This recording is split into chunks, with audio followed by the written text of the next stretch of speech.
L'apôtre Jean a dit que le but de son évangile était que nous croyions que Jésus est le Fils de Dieu. En décrivant ces événements, Jean nous presse de croire et d'avoir confiance en Jésus, qui a payé pour nos péchés en mourant sur la croix. Car Dieu a tellement aimé le monde qu'il a donné son Fils unique pour que tout homme qui croit en lui ne meure pas, mais obtienne la vie éternelle. En vérité, je vous le dis, ceux qui entendent mes paroles et croient en celui qui m'a envoyé auront la vie éternelle.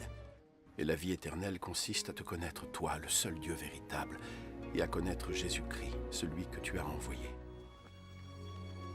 Mais tout cela a été écrit dans le but que vous croyiez que Jésus est le Messie, le Fils de Dieu, et qu'à travers votre foi en lui, vous ayez la vie éternelle.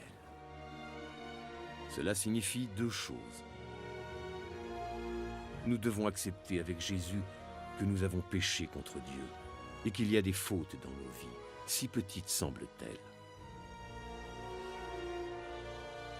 Et nous devons croire que Jésus a payé pour nos péchés en mourant sur la croix, à notre place.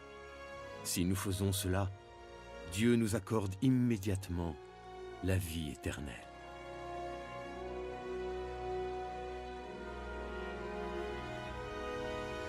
Quand l'apôtre Thomas fut confronté à cette réalité, il s'exclama « Mon Seigneur et mon Dieu ».